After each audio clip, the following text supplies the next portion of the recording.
The truth is, the immigration policy in America is beyond screwed up, and it has been since the very beginning of our country.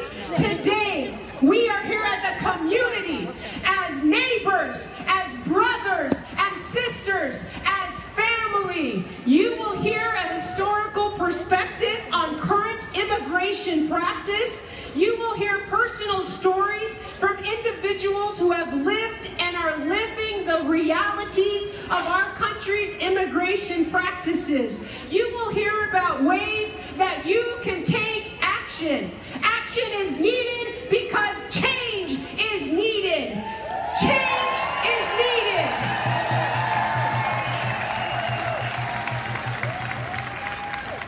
But first, we must begin with prayers and blessing. And so we invite Danielle Kai and Shannon Flegg to come up and join us, and Reverend Dal Rosignol.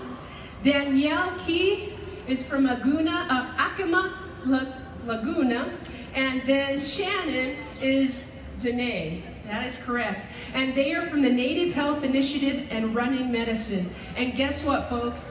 They ran here from the Hispanic Cultural Center and said their prayers. Amen. Hallelujah. Wow, thank you so much. And Reverend Dal Rosignol is an ordained minister in the Christian Church Disciples of Christ tradition and has served as senior minister of Monte Vista Christian Church since June 2017. And following a career in corporate accounting, she has served in ministry since 2000 and committed her life and leadership to the ways of Christ. We invite you to give us prayers and blessing. Yat bene she nash as kabansin do ki ani bashishtin ala nakadene that should change could out the nest sun. So I'm thankful to be here. My English name is Shannon Flegg, and I'm Danae, but I'm only one representative of the indigenous people. And so I'm honored to be here with my sister Danielle Kai. But I also want to say, you know, I'm thankful to be on the land, the original landowners and the ancestral people of the Pueblo people, and all the Pueblo. Thank you very much for allowing us to be here.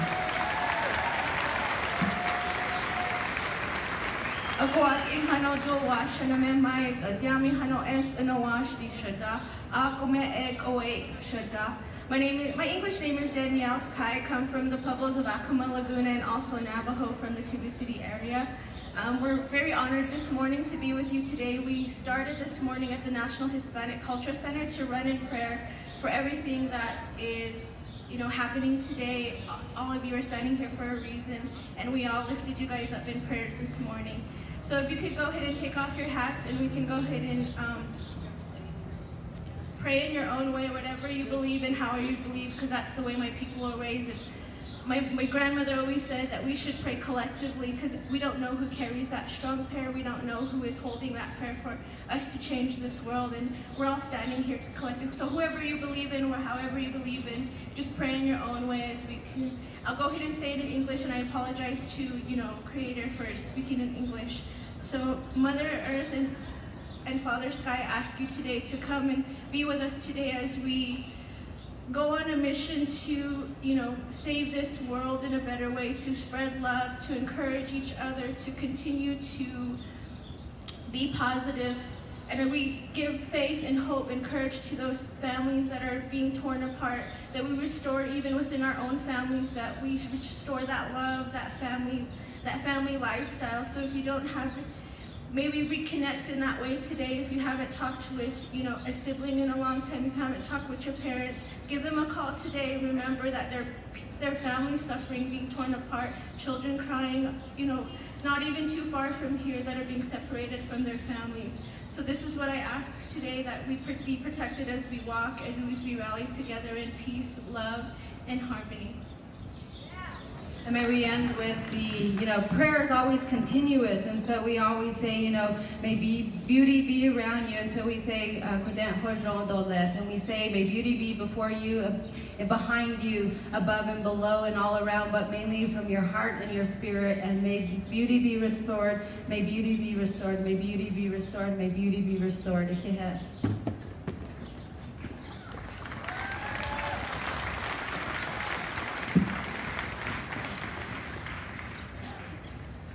Please pray with me. Holy God, we gather this day from all walks of life. We come today with our different names for you and our many understandings of you. And yet, in our diversity, we join together in a common understanding that what is taking place against families who have come to our borders seeking new lives, the inhumane separation of families in the name of national security, is an egregious betrayal. It is hateful and immoral and goes against all that you ordain. We who know you through our Christian tradition are called to follow in the ways of Jesus Christ, who lifted up the innocent children as examples of the way of humility and taught us to love as you love. You call us all to seek justice for the oppressed, to advocate for the marginalized, to push back against powers that dehumanize and destroy others, to be the voice for those whose voices are being silenced, to welcome the stranger, to guard each one's dignity, to extend your love and compassion to all. Unite us in our work on behalf of those who are suffering trauma to their lives, their livelihoods, their spirits, and their hopes and dreams. Inspire us with your spirit of courage, strength, peace, and determination, that we will continue the work before us until all know freedom and wholeness. In your holy names we pray.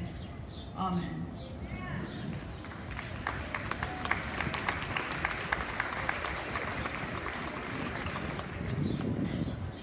Thank you so much for the prayers and the blessings. As a bit of housekeeping, we want you to know that there are water stations that are available for you to fill your water bottles. There are porta potties to my left, to your right. And if you are needing, the security people are wearing green or orange vests. Some of them are bilingual. And if you are needing assistance of any kind, please seek out those folks. And the donation box we'll talk about a little bit later. Stay hydrated. Yes, you have lived in New Mexico long enough to know you need to drink some water today, okay? And if you're a little bit wetter, I do recommend you put on some sunscreen, okay? Orale! We are blessed individually, as a community, as a state, and as a country. And one of those blessings is our mayor. We invite Mayor Tim Keller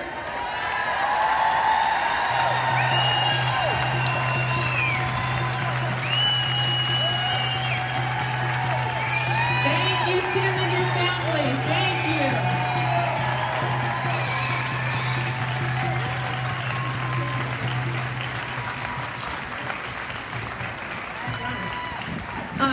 Mayor Keller, we invite you to speak about immigration policy and practice in Albuquerque and your own personal experience down at the border.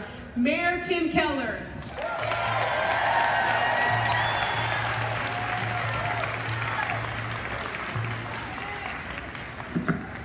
Good morning, Albuquerque.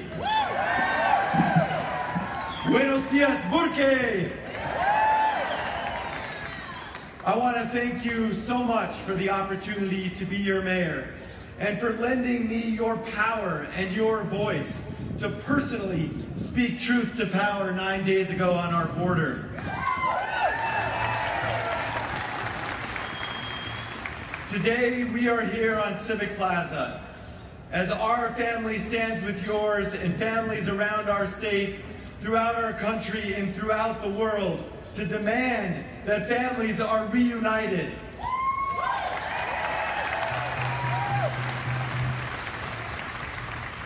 Now, this is my family, my wife Liz, and we can't imagine the heartache and the anger that folks are feeling all around our country. And I want to ask our First Lady to say a few words. Liz? We just want to thank all of the organizers and all of you for showing up today, and all of the ways you will continue to raise your voice and exercise your power to reunite families and to work alongside us to continue to create an Albuquerque that is safe, that is inclusive, and innovative. Because we know, like you know, that the only way to do that is to create an environment here in this city and in our country as a whole where people, no matter their race or their religion, their socioeconomic background, their sexual orientation, or their immigration status, feel protected and supported and able to thrive.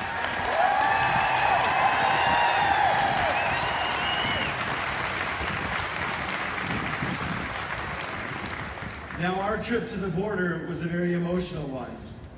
We stood there peering through the fence because they wouldn't let us in, watching a facility run by companies who are literally profiting from families being separated. Like all of us, we are trying to comprehend how this could possibly happen in America. We know our history of this great country has had some very dark chapters. In between what, of course, are shining chapters of hope and light. But on the border, we saw what our children will point to as dark days in our country. But today, we are here to push back. We are here to resist. We are here to demand action against injustice that will scar the history of this generation.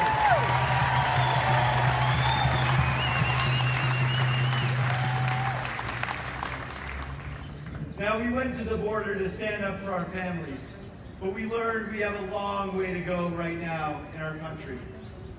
Amidst the cell phone footage of trauma, the audio recordings of crying children, the dehumanization of mother and child, there is a policy discussion happening in DC. There is an excuse about blaming the system and somehow that can justify what is happening. That logic is dangerous. It is a pathetic distraction from the truth of these inhumane policies.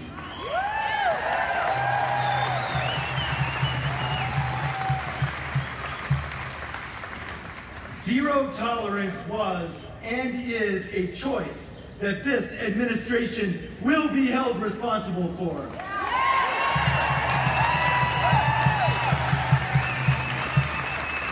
We can argue about a broken system, but we cannot justify something that is unjustifiable.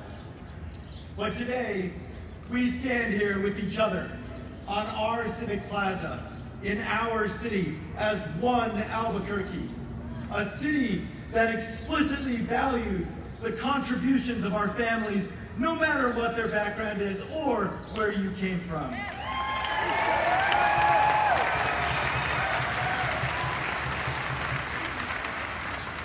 And I am so proud to say that we are a city that, by law, is immigrant friendly.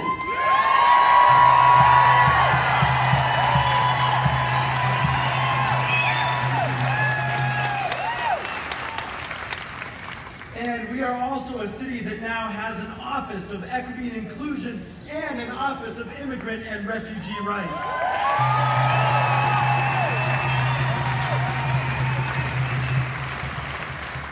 I want to introduce these two very important individuals to everyone here today.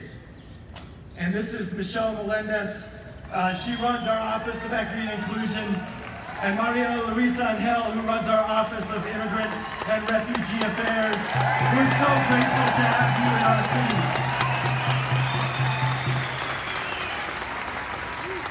Now, we have a table out in, where is point to it, in the back right there. That's right, near the Shakespeare installation. Because now we want to channel this energy. We want to challenge this passion, this power to action so that we can all do what we can do to help. Because today is a day much more than speaking out. It is a day about taking action. And we can all do lots of things right here in our own city to help. And these two individuals can tell you how to do that over at that booth. So I ask you to please come by. Please support these offices in our city. And I want to let you know that we are working to connect folks with organizations like many that put this together, many that are helping today, to make sure we can do everything we can for our immigrant and refugees communities right here in Albuquerque.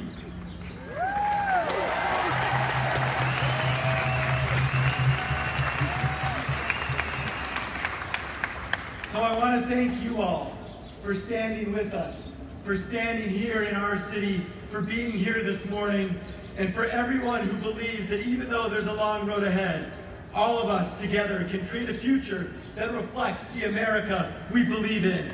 Thank you so much, Albuquerque. Thank you for standing with us today.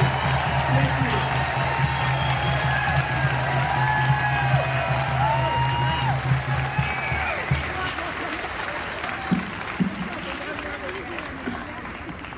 All right, thank you so much, Mayor Keller, and thank you, Dr. Elizabeth Keller, his wife. Thank you so much.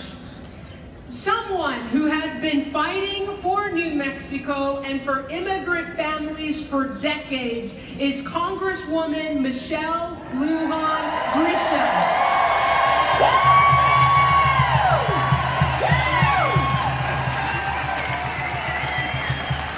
We invite our Congresswoman to speak to us about her experience in Congress and what we as New Mexicans can do to bring about change. Come on up. Our next governor, our Congresswoman. Yes.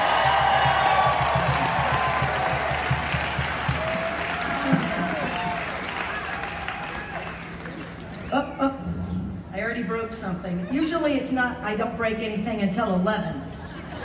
Good morning, everyone. I'll tell you about my experience in Congress. I wish I saw this, and I nearly do every single day, where every American, every New Mexican is standing up, is being heard, and that Congress actually does something about it. Yesterday, more than 500 women were arrested in a sit-in and protesting in the Senate buildings, and that is the stuff that we have to keep doing. And every day somebody asks me, what can I do? And I, just like you, I'm standing up, I'm protesting, I'm introducing legislation. I want to talk about that in a minute. But think about how this has touched such a nerve in this country, where we have a little boy who's selling lemonade to raise money for separated families and children.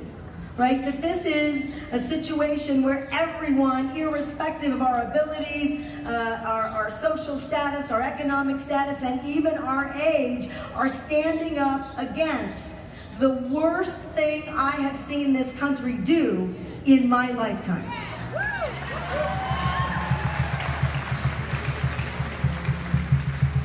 Thursday, before I boarded a plane to come back to New Mexico, I went to immigration court. I know that in immigration courts all across the country, that toddlers, 5-year-olds, 7-year-olds, 11-year-olds, 13, 15, 17, are going to court without lawyers, without having any understanding about the process. The process is incredibly complex. The Department of Justice objects to every continuance, every effort to give them a legal chance, a constitutional right to seek asylum and refuge. They are there in a courtroom in a language they do not understand, by themselves, being moved between detention centers and shelter facilities. Now, the court I saw yesterday, everybody had a lawyer. And the court I saw yesterday had a judge who was clearly uncomfortable by two things. that I drag about 10 members of Congress with me.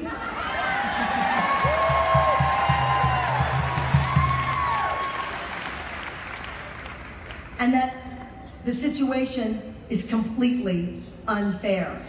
But not all those judges feel that way. And we're going to take members of Congress to as many immigration hearings all across the country that we can get in cars and airplanes and vans so that we can witness the injustice and the unfairness, because the best way to move legislation and to stop this administration is to witness personally the detention facilities, the children who are separated, the unfairness of ICE and CBP at the border, the numbers of families who are being told to go back even when they're at a legal port of entry seeking asylum. We must witness, we must tell the truth, we must stand against these injustices, and here's what else we can do.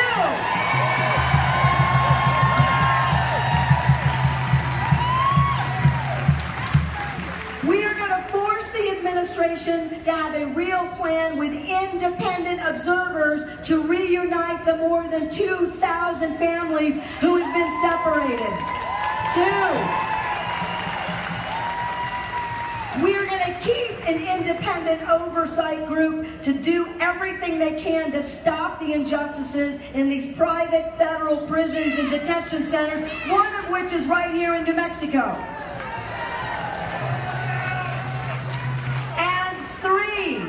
We're going to keep fighting so that we can do fair immigration reform instead of allowing a president who has used babies and mothers and dreamers as political pawns to build a wall and end legal immigration.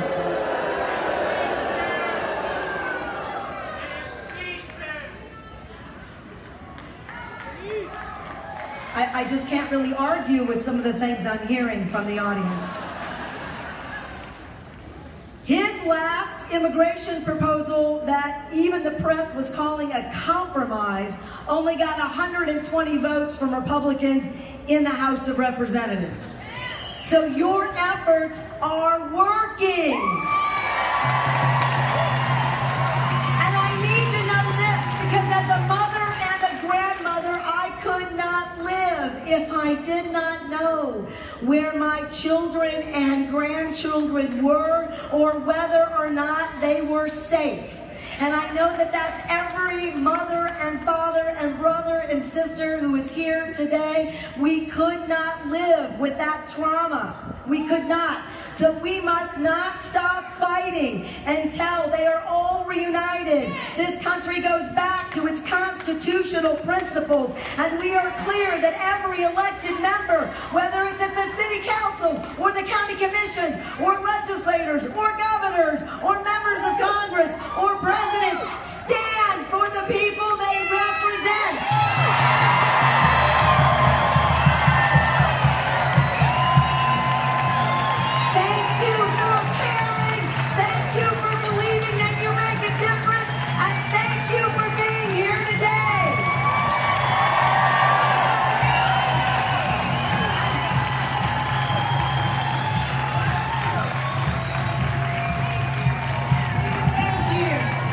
Very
immigration crisis, we are privileged to have Mr. Arturo Sandoval, if he could make his way up. Arturo, I had no idea you helped bring about Earth Day. You are one of the founders for Earth Day. Is this true? Wow! In Albuquerque, New Mexico, we are blessed.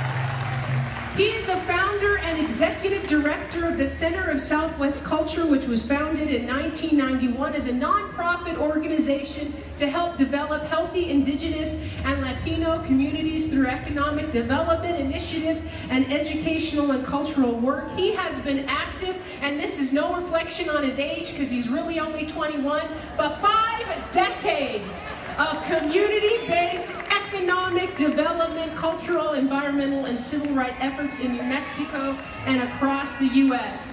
And so far, and he's probably guessing low, but he believes he has started more than 100 civil rights, probably more than that, brother, civil rights, health, cultural, education, and economic development organizations. We invite you, Mr. Sandoval, to speak to us today.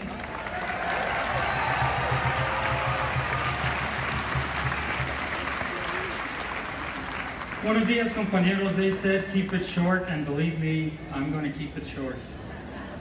No, Mexico has been an integral part of the north-south flow of peoples across the Americas for millennia.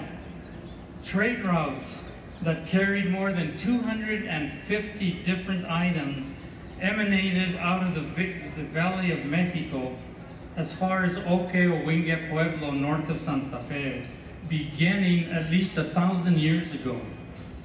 We have here indigenous and mestizo peoples living in New Mexico who have imprinted on their DNA the same rhythms and dreams as their brothers and sisters in Mexico and across the mestizo Americas.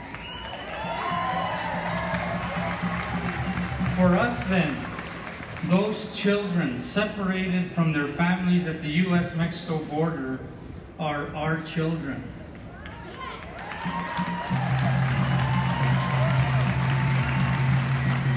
Those mothers weeping to be reunited with their children are our mothers, and those fathers burning with outrage and anguish are our fathers. We here are all immigrants. Our indigenous and mestizo peoples for centuries have been immigrants in our own land. The same oppressive government that has marginalized us for nearly 200 years is the same government that openly seeks to destroy our families and ultimately our cultures. We have been resisting the beast, even as we have been forced to live in its entrails. We understand that peace and justice and human kindness and understanding don't just happen. We are called to struggle for our own liberation. This is a lifelong calling, not an occasional gig.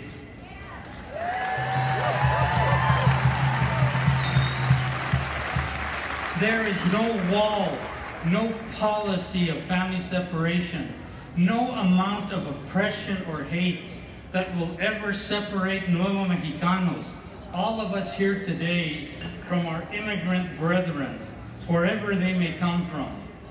Come home to us in New Mexico. We want you here with us.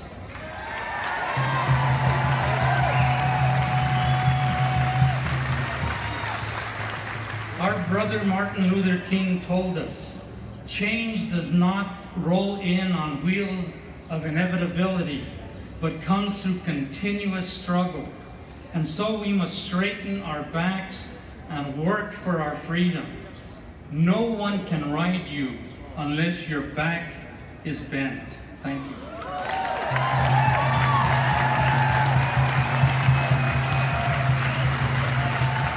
Thank you so much, Senor Sandoval.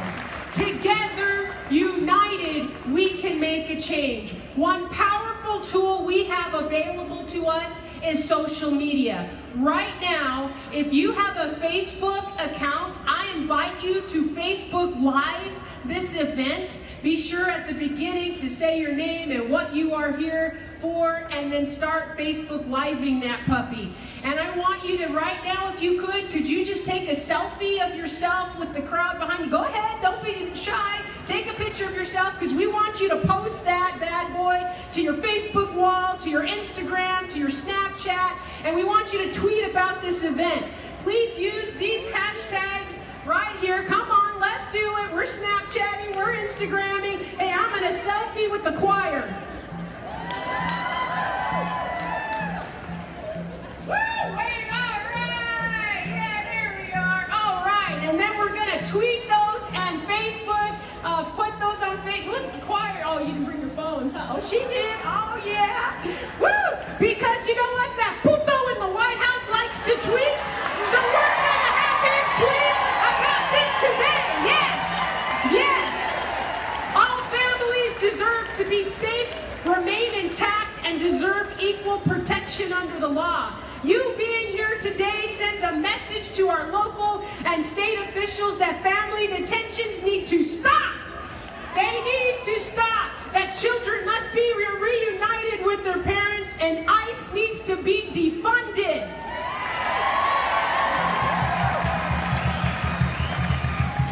More importantly, with the tens of thousands of, probably hundreds of thousands of people gathering across the country today, attending rallies just like this, we're going to send a message from Albuquerque to the guy who colluded his way to the White House.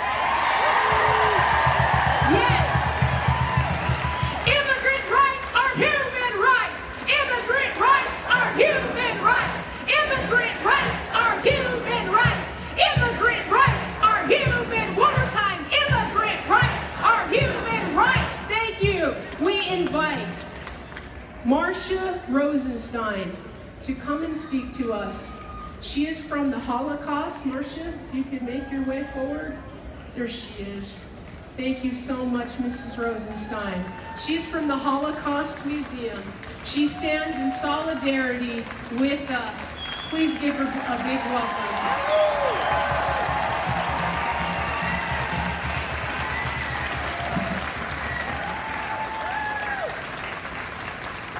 Thank you.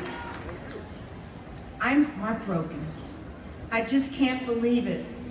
People are trying to escape violence and danger, and our country is putting them in jail and separating children from their parents. The history of our country is filled with stories of people coming here seeking freedom and a better life. Our country was built by immigrants. If your relatives came before Ellis Island was built, it's unlikely they needed papers to come. Every group that came here faced obstacles upon arrival. They overcame those obstacles through hard work and belief in the greatness of America. Some of their children became leaders of government, scientists, teachers, police officers, etc. We can't allow the history of a quest for a better life and freedom to be denied to the refugees trying to enter our country legally through our southern borders. I volunteer at the Holocaust and Intolerance Museum of New Mexico. When I volunteer at the museum and guide visitors, including school children, I see pictures of children on train platforms being separated from their parents by the Nazis. Right now, the cruel behavior of our government differs from the Nazis only because we're not sending the parents and children to the gas chambers. This country needs to be reminded about the Druze trying to leave Europe, especially from Germany in the late 1930s, who had nowhere to go to escape the dangers of living in Europe. Our country would not let the Jews in. Many who tried were forced to return and eventually were killed by the Nazis. It is a known fact that Holocaust survivors never truly recover from the damage done to them mentally by the cruel actions of the Nazis. As a former teacher, I know how traumatic events can damage children for the rest of their lives. I have never before compared the actions of any government to the horrors inflicted by the Nazis. Our museum not only shows the horrors of the Holocaust, a word that's only used when referring to killing 6 million Jewish people, and 5 million others perpetrated by the Germans. It also has exhibits showing the horrors of slavery, the massacres done by the Ottoman Empire on the Christians following World War I, tribal fighting in Rwanda, where hundreds of thousands were killed in a few months, and a film about hate in America.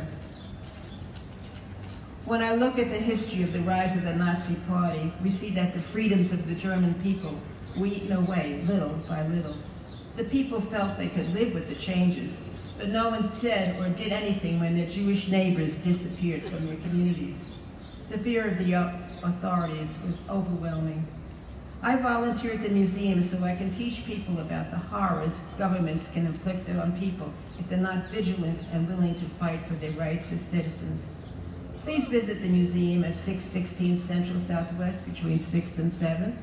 Our hours are 11 to 3:30, Tuesday through Sunday. We must pay attention to the actions of our government officials and the laws they pass. We know what and how things happened. We have to educate and speak out about what happened so that the horrors of the past are not repeated now and in the future. We must continue to retain the freedoms that we have enjoyed in this country for over 235 years. Thank you.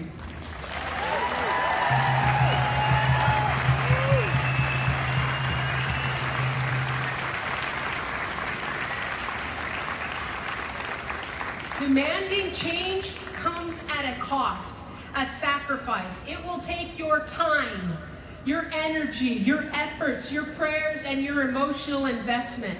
Today's rally costs money as well. And those groups and organizations that have been working in New Mexico diligently and faithfully all these years, permits, insurance, all of the details behind the scenes you can't see. I urge you now, there are donation boxes. I urge you to give $20 to help local immigrant groups who are on the front lines and in the trenches and working directly with immigrants who are being detained and their families.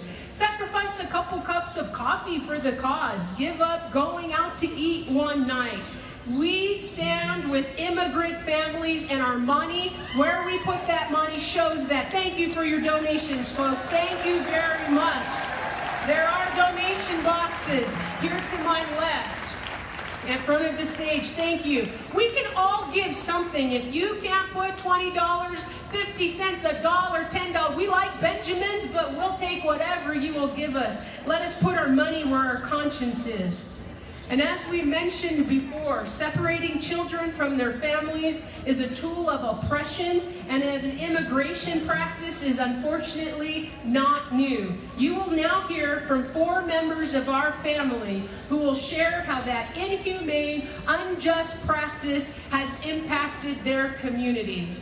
Giving us a historical context of separation, Dr. Peggy Bird is from the of the Sun Clan from Kiwa, Santo Domingo, Pueblo, and she is a mother and a grandmother. She's an advocate, an attorney, a human rights activist. She works to support the sovereignty of Indigenous women by ending violence against Indigenous women both nationally and internationally. And congratulations, last month she earned her doctorate, received her doctorate in philosophy from Arizona State University.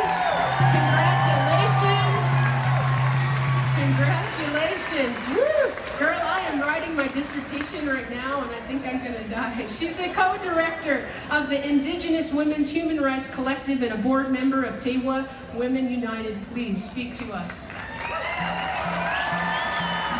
Thank you so much. This is my granddaughter, Aisley, and I brought with me some of my sisters and my friends, Gwen Packard, who is Yankton, Dakota, Dr. Amanda Montoya from Taos Pueblo, who also just recently received her doctorate degree, and Julia Bernal, who is from Sandia, Pueblo. She's with the Pueblo Action Alliance. And we have Rita Lush, who's taking pictures over here. That's Gwen's daughter. So greetings and good morning. I hope you can hear me okay. They told us to speak a little bit louder because they weren't able to hear. Hopa Merawa. I acknowledge the ancestors of the lands that we are here on, the Pueblo people, my ancestors. I come to you as a humble human being, and thank you for allowing me to share some of my perspectives with you. In the context of the teachings of my ancestors, I'm here to reflect on our shared history as human beings. I believe we all have origin stories, beliefs, and values that teach and guide us on how we're to live in this world, to respect each other, to love one another, to support each other, to teach and guide us, and to respect all life. Within those shared values is the precious value of family, the importance of protecting and nurturing our children and grandchildren, and recognizing our relationships to each other and to all life.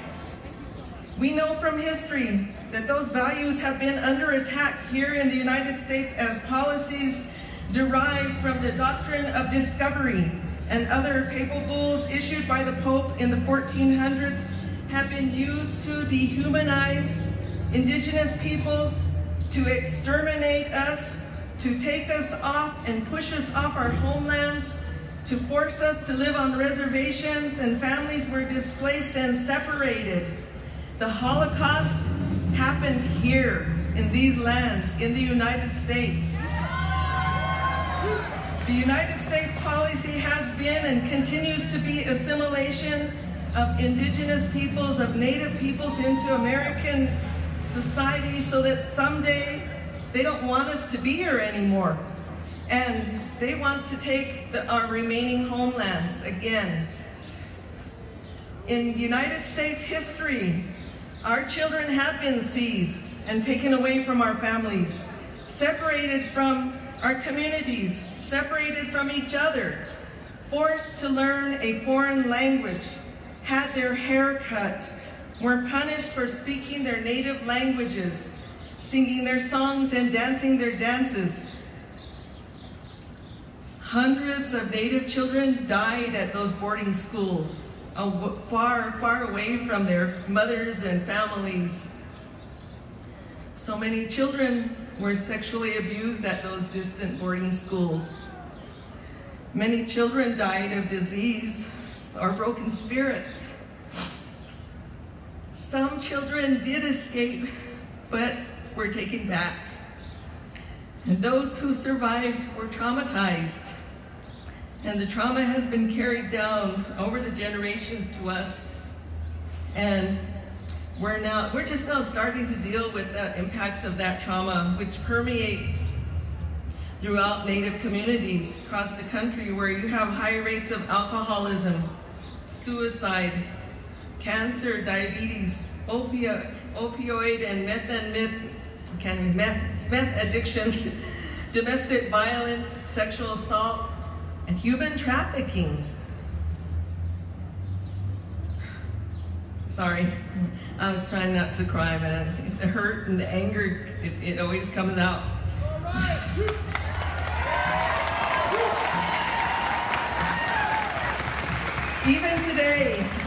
Even today, our children continue to be taken away from us and placed into non-Indian foster homes and adopted by non-Indians despite laws that are supposed to protect our children.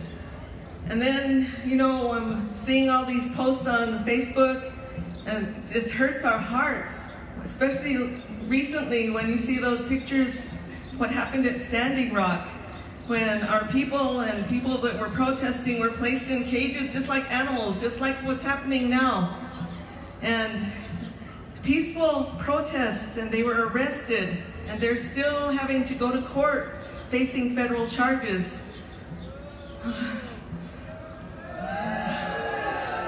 I share these things with you because I see the repetition of the genocidal and colonial history and policies of the United States happening before my eyes now. The pain is deep and real. I fear for those of us who are not protected by the United States government under this administration, under number 45, who is not my president.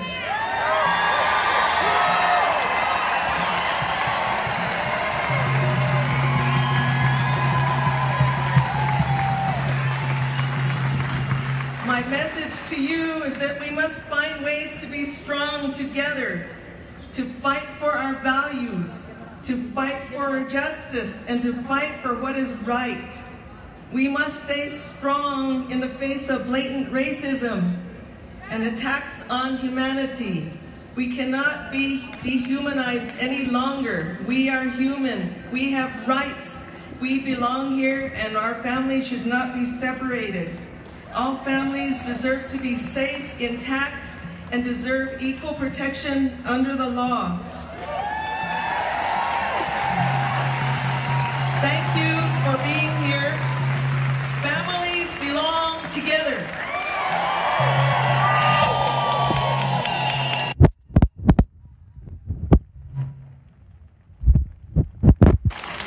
Thank you so much, Dr. Peggy Bird. We now invite Arthur to come on up. He's a proud father of 2 and a lifelong New Mexican, and he said his hobby is activism. He's an activist for people of color and a justice seeker for all injustice. Arthur, please speak to us. Good morning, Albuquerque. Man, I love to see all you all out here. Thank you. From the bottom of my heart, thank you. Now, make no mistake about it, this is not the first time that children have been separated from their families. This is not the second time that children have been separated from their families. But with all of your help, this can be and will be the last time children be separated from their families.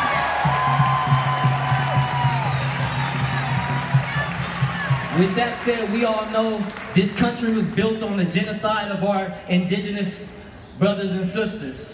It was also built on the backs of my ancestors, the slaves that was brought from Africa.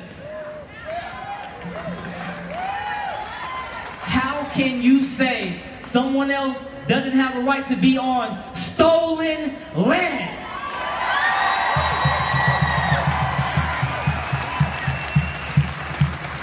The land belongs to the people.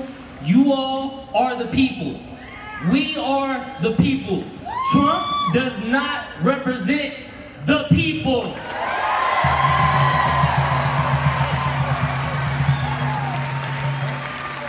As a black man in America, I walk around this country and I'm represented by the color of my skin, whether I like it or not.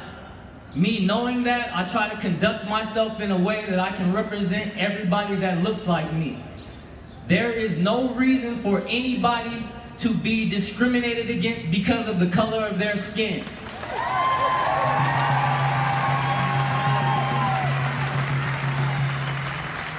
I'm not gonna hold you all too long because I'm sure we all got a lot of justice fighting to do. So I'll end with this. An injustice anywhere is a threat to justice everywhere. Martin Luther King. Thank you.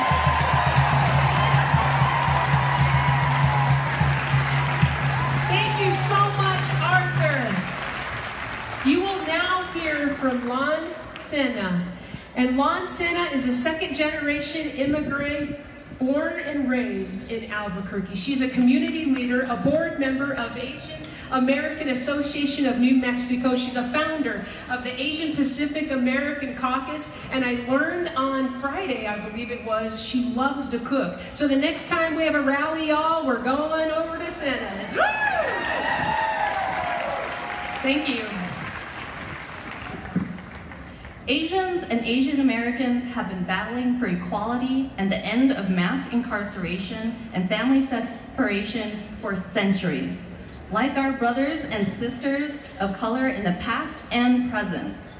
The Chinese Exclusion Act of 1882 prohibited specific ethnic groups from entering the U.S. and stripped the rights of Chinese Americans living in America. The law provided government-sponsored acts of violence towards Chinese Americans, leading to the Rocky Springs Massacre in 1885 and other incidents of violent hate. The act was not repealed until 1943. The Alien Land Act of 1921 placed language in New Mexico's Constitution that prohibited Asians and Asian Americans from owning land, which was not amended from our Constitution till 2006. That's right, 2006. Yet many covenants in our neighborhoods still have this antiquated racist language. In 1940, New Mexico participated in the internment of Japanese Americans with the Presidential Executive Order 9066, placing thousands of Japanese Americans in prisons, separating families, and stealing property with no basis to their actions. Japanese Americans were detained in multiple internment camps throughout New Mexico and considered prisoners of war. Yet those detained were asked to sign pledges of loyalty to their own nation that had stripped their rights to life, liberty, and the pursuit of happiness. However, the tone changes for New Mexico in 1975, if only for just a little. With thousands of refugees seeking freedom arrived to the land of enchantment. The state had sponsored 6,000 refugees fleeing the war, housed them, got them on-the-site training and employment, taught APS teachers Vietnamese to make students feel more welcomed. Neighbors packed lunches for their neighbors and bought their children bicycles. Car dealerships leased vehicles and provided refugees a lease-to-own agreements to give transportation to newcomers. This is a stark contrast to our past and present, but this shows us our capability. It shows that we are able to treat those seeking asylum and refuge with humanity and compassion. It was not a red or blue issue in 1975. It was a human issue, just as it is today. We have seen and experienced the compassionate ways of resettling refugees and immigrants. I have seen it and experienced it myself as my mother arrived here to New Mexico in 1975. We had the will to do the right thing in 1975, and as a result, we have a thriving community and a more diverse New Mexico because of it. So I must ask you, what is your will? What humanity are you capable of? We must ask ourselves this question, but more importantly, ask our elected officials. Thank you, and please vote.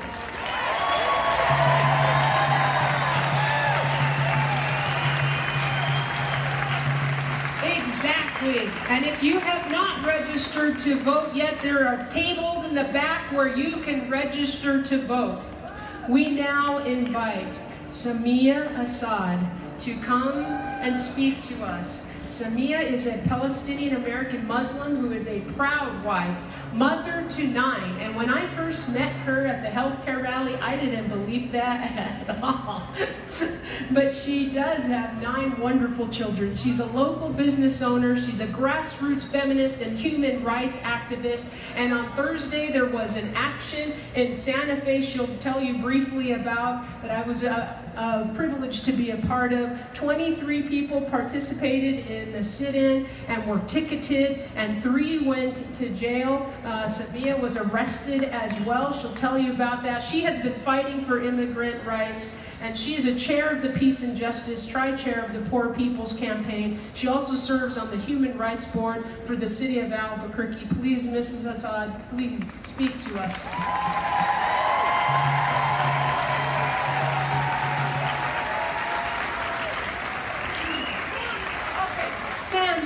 Samia Assad. Good morning, Albuquerque. Peace be upon you all.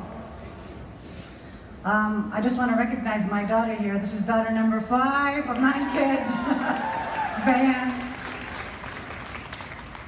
And I would really want to say that I recognize I'm a privileged settler, a native to your land.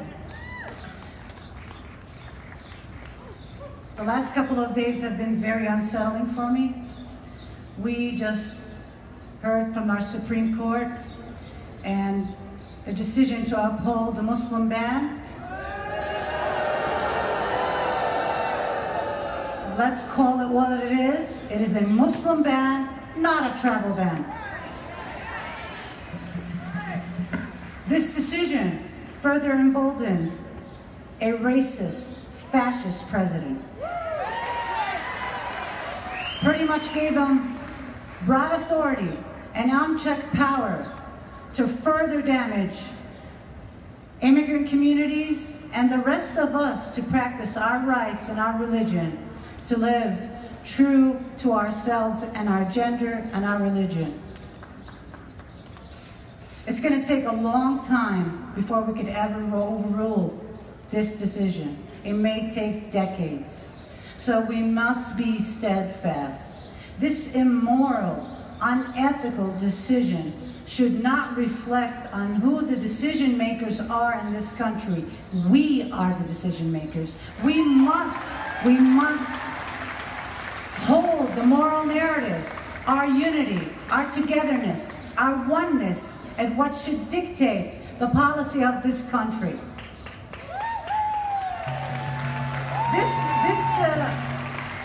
This decision will affect a few countries, specifically Libya, Somalia, Syria, Iran, Venezuela. Immigrants will be vetted. No matter where you are as a Muslim, you will be extremely vetted. And as we see from what's going on with the policies with the president, naturalized citizens as Americans will be targeted as well. Nobody is immune to the policy. Historically, the historical trajectory of immigration policy is very deeply connected to the structures of white supremacy in this country. A structure that does not sees the colors that we are here a threat. We, as a collective, are a threat to people profiting off of black and brown bodies. We must not forget that. I want to say a few facts about hate crimes in between 2016 and 2017. Hate crimes against the Muslim community went up to 42% to 302 attacks. 82% were specifically hate Muslim crimes. And 1 out of 5 of the attackers was specifically motivated and mentioned President Trump. And this tells you how much this kind of hatred and racism is getting steeped into the mainstream message. We have to be woke as Americans. We have to call hate what it is, Islamophobia what it is, xenophobia what it is. An attack on the Muslim community is no different than the attack on the immigrant community is no different than the attack on the black community, the black children being killed, the attacks on the indigenous community. We are one as a community. The poverty wave that hits us hits all of us. The attacks on the unions are the same attacks on the Muslims. We are all tied together. We must understand that. And we must have a policy that addresses that. We as a country have to come and recognize that the future of our children, the future of my daughter from traveling or ever coming back here from overseas or any other of the children here is directly tied to the stance we take today. It is directly tied to how we vote, how we spend our money. Use your dollar wisely. Boycott the companies. Boycott businesses that perpetuate racism and hatred and divide.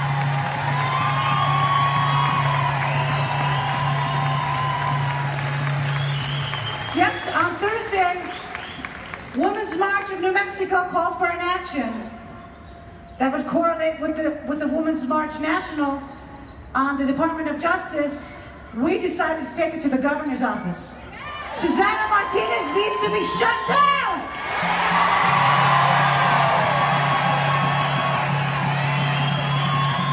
Women's March and a broad coalition of activists and organizations came together and had 10 demands of her. Amongst the demand, call back the National Guard, reunite the children with their families, and no more family detention. Stop the policies. Stop the policies that criminalize asylum seekers. These are refugees escaping terror and horror that we as Americans have inflicted on foreign countries. countries. We must recognize where our responsibilities lie. As we went to her, we and a core group of 23 proud Americans, ethical, moral, grounded, faith, and organized leaders of labor unions, teachers, educators, everybody. We came together and we sat down and went to the governor's office demanding that we see a representative of the governor and make sure these demands are handed over to her. We sat down when we got no answer, civilly, singing. How many of you are familiar with the Poor People's Campaign? You know all the music that unites. So we pledged a very civil disobedience. I mean, they can't.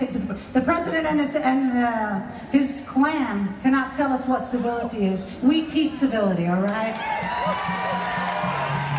It was nonviolent. We sat down, and after 5 o'clock, of course, the state police came in. They tried to pull us out. We rejected very softly. We stayed until they pushed us up, tough-handled us, actually. Many older women, mind you. There were 70-year-olds, 80-year-olds, 60-year-olds, 16-year-olds sitting down. And Susan Skerman was arrested. Eleanor Chavez was arrested. They were escorted down before me as I was handcuffed and arrested. Susan Skerman, Eleanor Chavez, and Sister Marlene Parrott, in solidarity, followed them into the police car, and 3 of them were arrested in jail yesterday. They were detained. Okay. Can I just continue the story? The long story of the short is, I was released by a gang of activists who said, you arrest Samia, you arrest us all. That was the beauty of New Mexico. The police had to uncuff me and let me go. Thank you, New Mexico. If you want to hear more, let us know. Thank you, Samia. We must not let color, race, or gender divide us. We are all members of the same human race. We are community. Show me what community looks like. This is what community looks like. Show me what community looks like. This is what community, one more time. Show me what community looks like. This is what community looks like. Woo! Yes. I urge you again to please donate if you haven't already, as you are reaching into your wallets and purses for the Benjamins. Would you please turn to the people on both sides of you, front and behind, and say, we are community. Turn around. Meet the people next. We are community. Yes.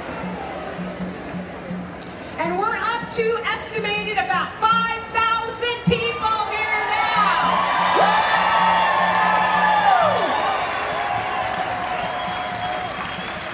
We will now hear from persons who have lived and are living what it is like to live in America and experience racism and exclusion simply because they are immigrants. The criminalization of wanting to have a life in our country. First, we hear from Naomi Nieto, and her interpreter is Martha Gamboa. She is from Ole.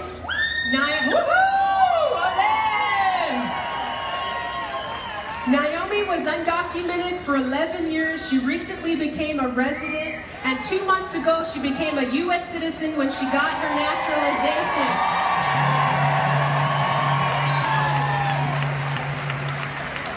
For 15 years, Naomi did not see her mother until her mom got her passport. She travels 4 hours to pick up her mother every summer. Please share with us. Buenos días, Albuquerque. Thank you. Mi nombre es Noemí Nieto. Soy inmigrante. Estuve separada de mi madre por 11 años. Sufrí mucho al no tenerla cerca de mí. Después de hacerles, me presidente de este país. Trabajé en todo lo que pude para sacar a mi familia adelante. Gracias a Dios, ahora soy ciudadana de los Estados Unidos. Orgullosamente. Good morning, my name is Naomi. I am an immigrant. I was separated from my mother for 11 years. I suffer a lot from not having her near me. After I became a resident, I worked in everything I could, take out my children forward. Thanks to God, now I am a citizen of the United States, and proudly I say it.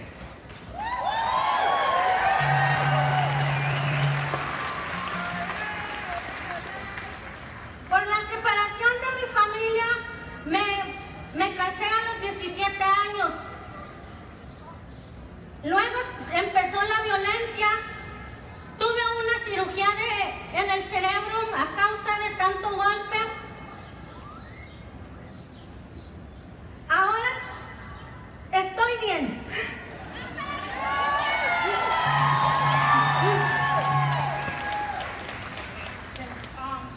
For the separation from my family, I was married at 17 years old, and then it began domestic violence. For the blows, I had an operation in the brain, and now I have an apparatus in the head.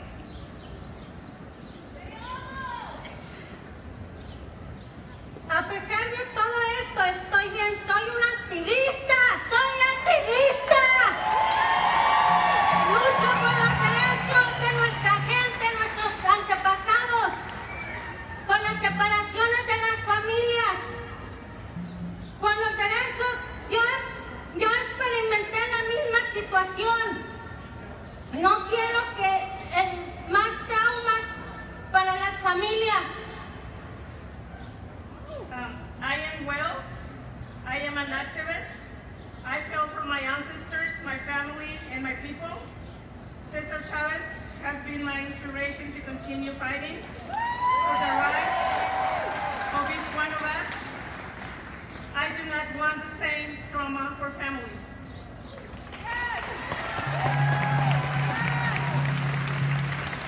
Los invito a todos que se unan a las organizaciones para que podamos apoyarnos unos a otros.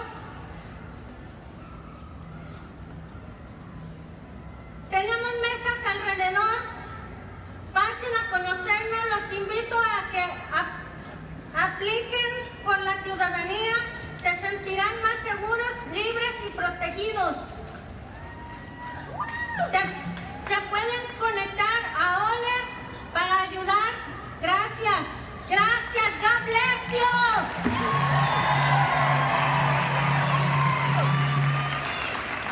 We invite you all to join the organizations to be able to appeal the others. We have all tables around. Go to know us. We invite you to apply for citizenship. You will feel more safe, free, and secure. You can connect to OLE. Thank you. Thank you very much, and God bless you.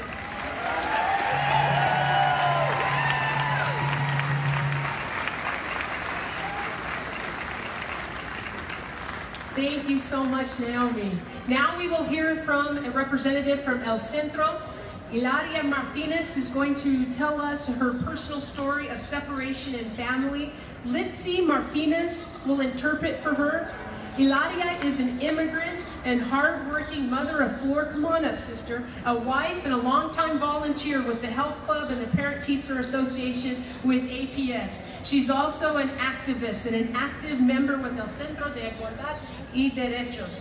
She is originally, yes, all right. We got a fan club, El Centro.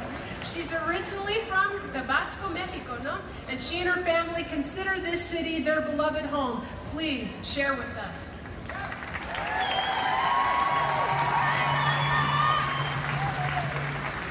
Hola, Albuquerque. Mi nombre es Hilaria Martínez. Soy una madre inmigrante y organizadora comunitaria y miembro del Centro de Igualdad y Derechos, una organización de derechos de inmigrantes y de justicia para los trabajadores, con sede en Albuquerque, con más de 4.500 miembros. La mayoría de los cuales tienen bajos salarios. Trabajadores, hoy estoy aquí para exigir la unificación de familias, para detener la criminalización, detención y deportación de nuestras familias en la frontera y en nuestro patio, para poner fin a los centros privados de detención que se benefician del encarcelamiento y la persecución de nuestras comunidades. Como madre, entiendo que los padres deben soportar que les quiten a sus hijos de sus brazos. Trump miente sobre su eslogan, Make America Great Again, mientras tortura psicológicamente a nuestros hijos e intenta llevar a nuestro país a un momento en que la supremacía blanca dominaba nuestra sociedad. Mi esposo fue detenido por ICE después de ser condenado por primera vez por un DWI, un cargo menor cuyo castigo ni siquiera requiere tiempo en la cárcel. Mi familia sufrió durante las semanas que estuvo lejos de nosotros. Él es el único sostén en nuestra familia. A día de hoy, mi hija menor duerme tomada de la mano de mi esposo, porque teme que nuestra familia sea separada otra vez. Es injusto que mis hijos tengan que crecer traumatizados por el daño de la detención que esto causó a nuestra familia. Al igual que mi familia, miles de familias y las vidas de innumerables personas que han sido afectadas por centros de detención privados, el sistema de deportación que se beneficia a expensas de nuestras comunidades. Desde que llegamos a Albuquerque, mi esposo ha trabajado duro para nuestra familia. Ambos nos hemos enfocado en contribuir a la educación de nuestras hijas. Puedo testificar que mi familia es solo otro ejemplo de cuánto contribuyen nuestras familias inmigrantes a la ciudad. La alternativa a la separación familiar no es el encarcelamiento familiar. Exigimos que la administración de Trump pare la deportación y la detención de nuestras familias.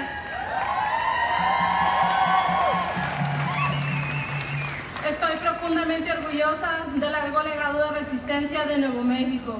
El año pasado aprobaron las resoluciones de la ciudad y el condado para fortalecer nuestra ciudad amiga de los inmigrantes, lo que significa que la ciudad no será cómplice implementación de la máquina de deportación de Trump.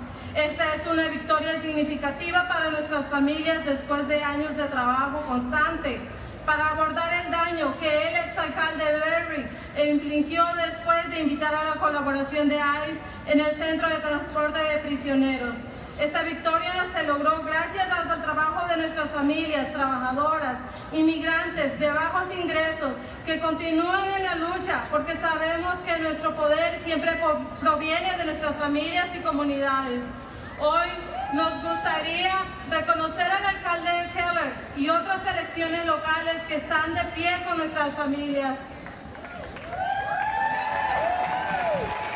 También reconocemos a aquellos de nuestra delegación del Congreso que mantienen la línea en D.C. contra la legislación más antiinmigrante que se está introduciendo. Estamos resistiendo, estamos organizando, seguimos luchando. Insto a la comunidad que continúe organizándose, expresándose y defendiendo la justicia que nuestras familias merecen. Les imploro hoy que por favor sigan luchando y defendiendo los valores de la justicia, la unificación familiar que enorgullece a nuestra ciudad.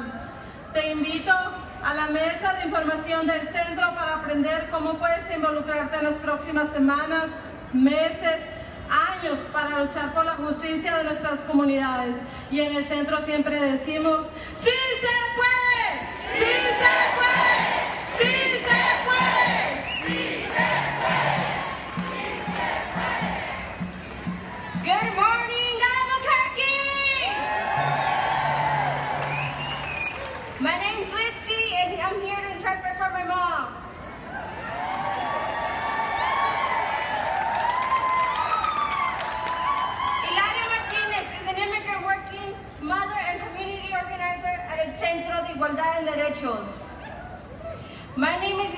Martinez, and I am an immigrant mother and community organizer and a member at el Centro de Igualdad en Derechos, an immigrants' rights and workers' justice organization based in Albuquerque with over 4,500 members, the majority of whom are low-wage workers. Today I am here to demand the reunification of families, to stop criminalization, detentions, deportations, our families on the border and here in our own backyard. And to end private detention centers that profit from the incarceration and persecution of our communities.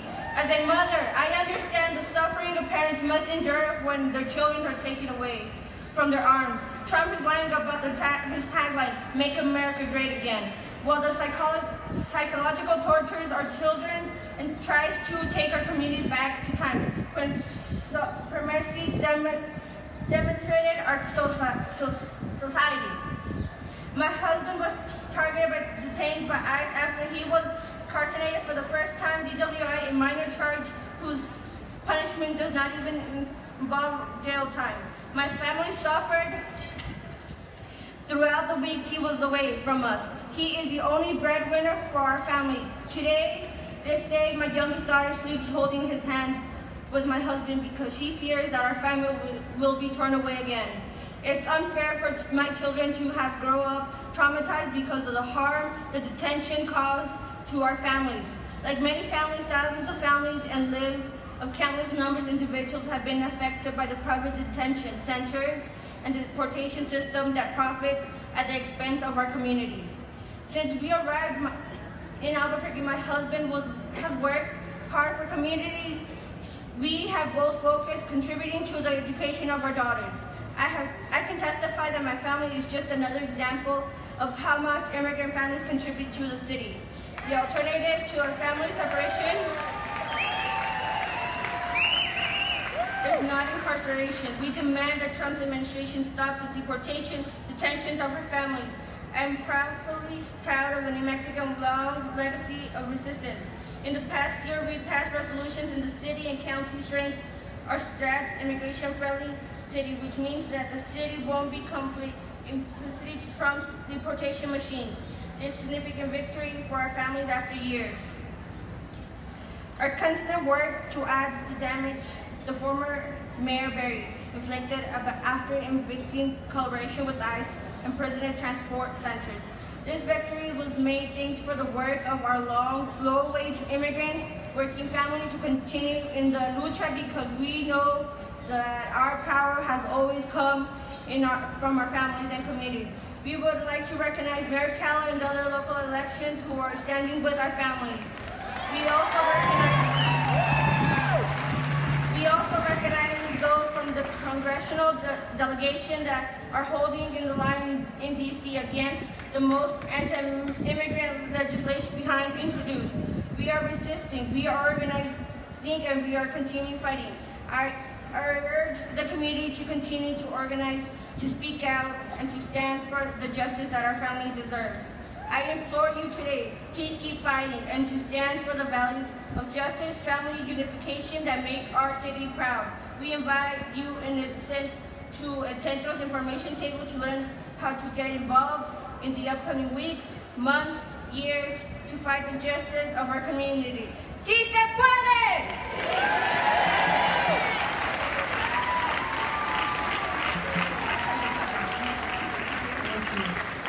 We will now hear from Gabriela Hernandez. She is the Executive Director of the New Mexico Dream Team, a branch of United We Dream. She's an undocumented organizer that has been fighting for the liberation and dignity of our community in New Mexico for over 8 years, and now has the privilege to lead the largest youth immigrant-led organization in New Mexico with 27 chapters across the state and 4 different cities. New Mexico Dream Team's Gabriela. Muy buenos días. Hola a todos. Me llamo Gabriela Hernández. I am undocumented, unafraid, queer, and unashamed. Thank you. When I was 7 years old, my mother and my sisters and I migrated to the United States. Just like the current mothers in the detention centers that are happening right now. She decided to take a risk for life and search for safety and stability for her family. We took refuge and opportunity to thrive in fear of losing our lives. In the state of Colorado, we thrived there, but at the same time, we also came to realization we faced new challenges and threats simply because we lacked a 9-digit number. In growing up, it seemed to feel like there was no escape this reality, and having a constant reminder those around me were being hunted down, eventually deported, with uncles and cousins and my stepfather being ripped away from us. At the age of 15, we could no longer live with no pain of being separated from our family and decided to migrate back. There, I witnessed my family and community still fearing and extremely violence caused by lack of economic and education opportunities. I heard and felt my community getting killed, murdered daily in our backyards. I lived and breathed a desperate feeling of needing to risk everything to be able to come back and to be able to dream again. And so we did. With my mother's courage, we grabbed our few belongings and left here at home and searched for safety. But little did we know, I would witness my 17-year-old sister at the time get criminalized and detained by Border Patrol at El Paso Port of Entry. I don't think I will never forget this memory. I don't think I never need to remind you all of the moral and human crisis our country has been facing, and now more than ever, with the separation of our families who are seeking asylum and the uncertainty of whether children will ever be united with their parents. Our current reality has brought the real-life traumas, much like mine, and the ones being lived by minors and parents fleeing violence in search of a safety for their families. The trauma that more than 2,000 kids at the border have already lived and dealing with, it is heartbreaking. And as long as ICE and Border Patrol continues to exist, this administration will use these agencies to drive the mass deportation force that keeps terrorizing and abolishing our communities now more than ever. So now more than ever, we need to abolish ICE.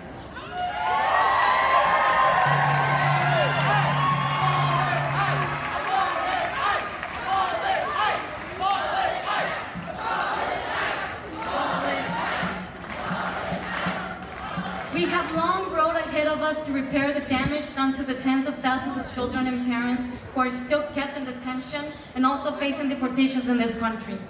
As the world sees the brutality of the deportation force, I believe together we can walk the path to show the world the current administration does not represent us.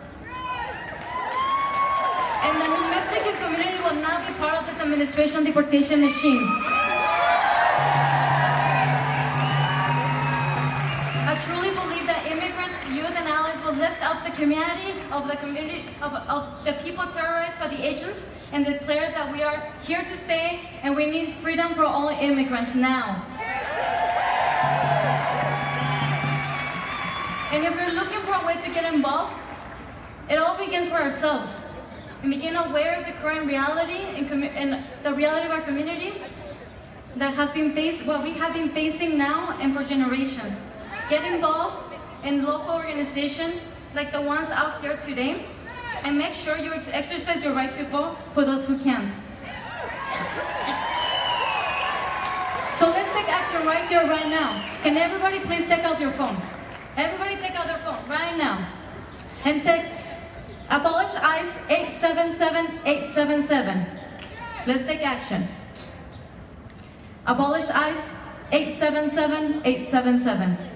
And lastly, make sure you show your support in whatever way that looks like, and those leading the work for justice and dignity for immigrant families.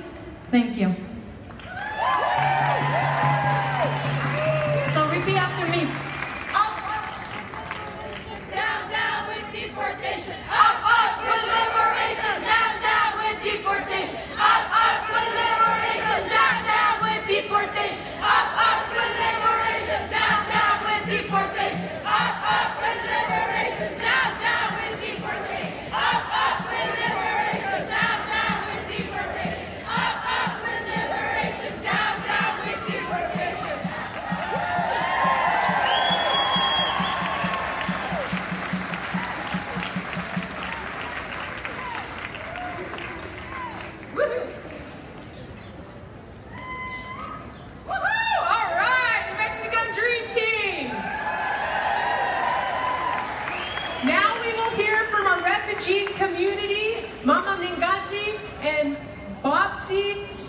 Sinandale. I think I'm saying it right. Come on up. We want to remind you to stay hydrated and to go seek the shade for breaks. And also, folks, we have some free giveaways to give you when the band starts singing. They have stuff they're going to be giving away, and then our New Mexico choir is going to be singing shortly.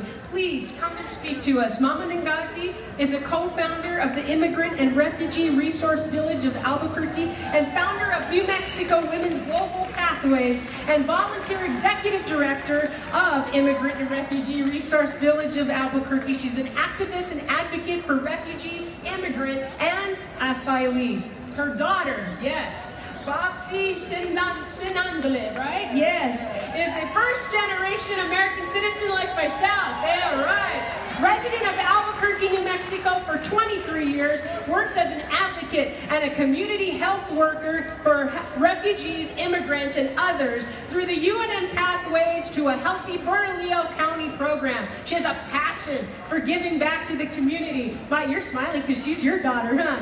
Hosting personal development workshops, aiming to foster higher self-esteem, healthier lifestyles for individuals to thrive. Can I still eat Cheetos, and be healthy? Oh, sure, all right. Contribute positively to our global community. Please speak to us. Thank you. Thank you so much for having us speak here today. I just wanted to speak from the perspective of being a first-generation privileged citizen of the United States of America. Had it not been for the sacrifice of my mother, who stands here next to me, I would not have been born in Berrien Springs, Michigan in 1984 and here now in Albuquerque, New Mexico. My mother comes from South Africa, where legalized racism exists. We live in a global community of racism, and it's not right. My daily practice is to give thanks and to be grateful and to operate in love. And the other day, as I was giving thanks to God for my children, I found myself weeping over these kids that we are ripping away from families at the border. I say we because we are a part of this nation and we are a part of the change that has to happen at this border. We are responsible for our neighbors. They are our brothers and sisters. We happen to be on this side of the border, and we can make a change. We can use our voices. And so now it's no longer enough to just pray for our neighbors. It's not enough for us to stand here and march and woo, and it's not enough. We have to actually take action, use the hands that were given to us to take action. If you don't have hands, use your voice, right? So I just want to say thank you for giving me this moment to speak to you all and to introduce my mother to you, who is just, I don't even know how to describe this woman. She is such an inspiration. She is a leader in this global community, and I can't even express my love towards her. Thank you, guys.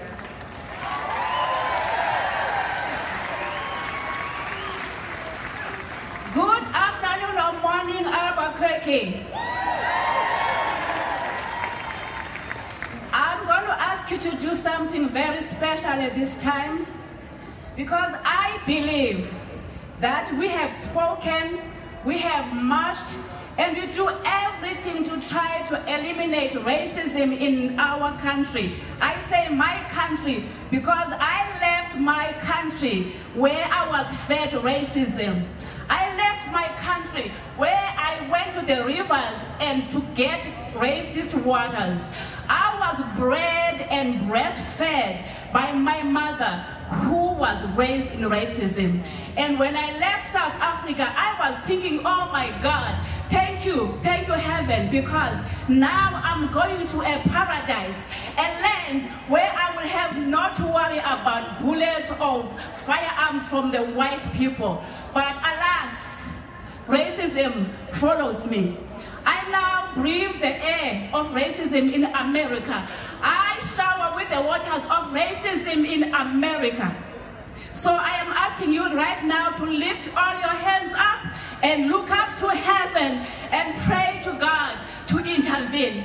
Because on our own we have tried and tried and tried, but nothing is happening. But I know there's a God up there. He hears our prayers, He hears our cries, and then He will hear us.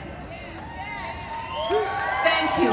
And so what I am going to do right now is to tell you that I came as a student and I was working legally.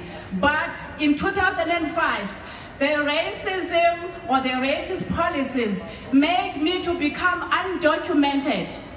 And for 12 years, since 2005, I drove refugees, asylees, and immigrants, helping them to get services. But I was always afraid that just as I leave my house, I'll probably be stopped by the police and I'll be detained. And that would mean that I would have to leave my children, leave my husband and my grandchildren. But thank God in heaven, I now have permanent residence. But don't be fooled. That doesn't mean that I'm still free from being sent home, because a single mistake I make on the road to work and I can be stopped by police, I can be detained and sent back to South Africa because of the racist policies of this administration. I've been learning that racism is a mental illness. And so if racism is a mental illness, I have a proposal to make to all of you today and the politicians. Why don't we round up all the racist people because they are mentally ill, drive them in buses and take them to detention centers, give them drugs that they are giving to the children who are detained at the border, and then take all those kids out of detention centers, send them back to caring families and the community that will support them. So that's my proposal today. Racism stinks. Racism has no place in America. May God bless us all as we advocate for all those children. All power to people!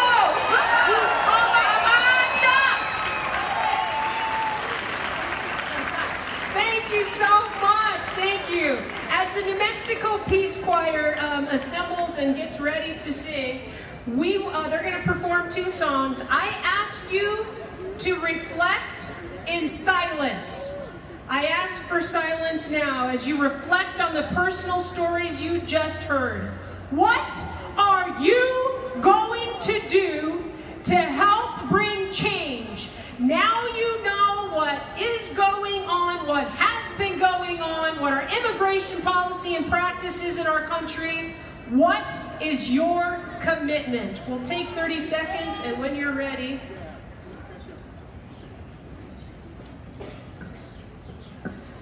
My name is Christy Conduff, and I am the founder and director of the New Mexico Peace Choir.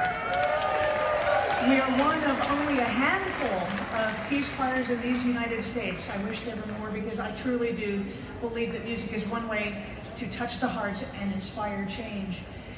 Normally we sing songs about being kind to one another and taking care of each other and our planet. That is all very good. But sometimes you just have to take a bigger stand.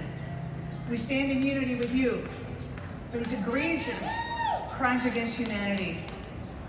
We'll sing 2 songs.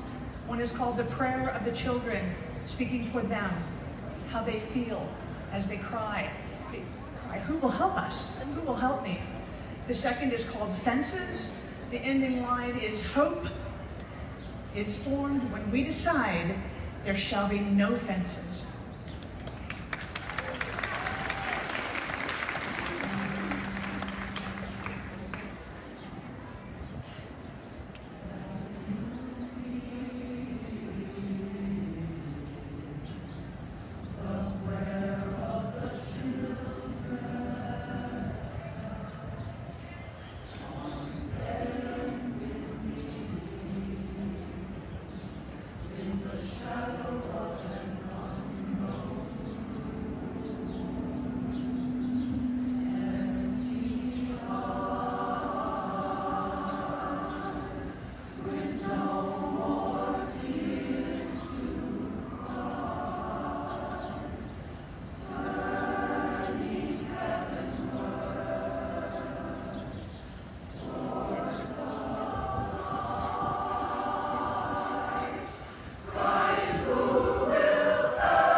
Welcome, sir. Welcome. Thank you. Thank you very much. Good morning, Albuquerque. For me, it's an honor to be here today and see how much support has the people that has nothing and fights against everything. My name is Edgar Salinas, and I am a working father and an organizer out of Centro de Igualdad y Derechos. As an immigrant worker today, I'm here to denounce the vicious, horrendous, and cruel attacks on working families. Trump is targeting the very immigrant workers that are the cornerstone of our economy. His attacks are not only morally horrific, but also economically damaging to our state. The economic contributions of immigrant workers in New Mexico and Albuquerque specifically can be overstated. Immigrant workers made up to 12.7% of the labor force in 2015 in New Mexico. Unauthorized immigrants in New Mexico paid $101.5 million in state and local taxes in 2010. Businesses generated approximately $389 million in activity in New Mexico between 2006 and 2010. These contributions go beyond economics. However, like many in my community, we strengthen the social and cultural foundation of the city through our participations in our children's schools, local churches, arts, and community organizations such as El Centro, right here next to my side. My family and I are proud to call Albuquerque our home. I am honored that my children are growing up in this beautiful city that stands for the rights of immigrants, refugees, and colored communities. My wife and I decided to make this city our home over a decade ago and had to come to learn about and feel pride around its legacy of standing for the rights of our families. This is particularly important for us as we work hard every day for a better future for our children. However, this is not enough. I have heard from first-hand community members who fear not returning home from others who are less likely to confront employers that are robbing them wages or committing discriminatory practices. These workers express concern that coming forward will put them at really higher risk of retaliation by employers. The recent attacks against immigrants and refugee communities coming from the White House only reinforces these fears. These affect our local economy because employers are less and less likely to come out with unscrupulous employers do not pay taxes and wage owed, while workers and family are harmed. As an immigrant worker and proud Albuquerque, I urge you all to stand against policies that target our families and our workers and local, national level, and to support dismantling the privatizations of detention centers and incarceration of our families. That only creates fear and insecurity for our children. Low-wage workers and immigrant refugees family contribute to Mexico so much, and we deserve to have the same protections, respect, dignity, and equal rights as everyone else in this state. Thank you.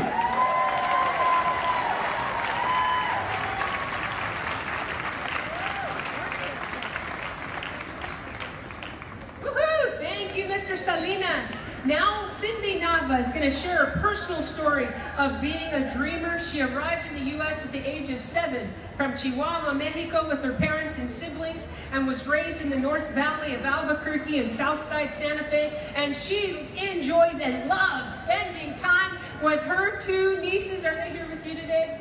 One of them. All right, Cindy, please speak to us. Thank you.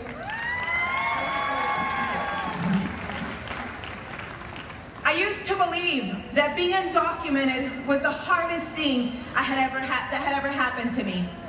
Yo solía pensar que el ser indocumentada sería lo más difícil que tendría que pasar en la vida. Closed door after closed door, constant questions of what is your status, Cindy? And the far too frequent question, but you're a citizen, right? When you're undocumented, you learn to live preparing for plan A, plan B, plan C, and yes, plan D. Because you just never know how many doors will close on you that one day. But in the year of 2015, after a life of struggles, successes, losses, and accomplishments that I could have never dreamt of became true, and all while being undocumented. But little did I know that I would soon understand what life really meant as an undocumented immigrant. On March of 2016, I ironically finally received DACA due to a severely delayed process by a local attorney. On May 10th of 2016, I called my second mother, my yaya, my grandmother, to Mexico to wish her a happy Mother's Day, only to find out that she had been hospitalized unexpectedly. By June 10th, my yaya had been notified that nothing else could be done to save her life from a lymphoma that had metastasized throughout her body. By this day, my family and I had fallen into the darkest moment in our lives. And every day felt as if our hearts were being torn apart, shredded to pieces as we knew that we were locked in a golden cage, that we could not leave without jeopardizing our entire lives. I still can't manage to explain the feeling of being so close, but yet so far from my yaya. I sat along with my family crying day and night as we watched my father go on the verge of insanity, as my selfless grandmother made him promise that he would stay in the United States, even if it meant never seeing her again. On June 24, 2016, I was granted advance parole through DACA and was able to travel to Chihuahua after a lifetime of not being in Mexico. On June 28th, one of the darkest moments of my life, my dear yaya died in my arms.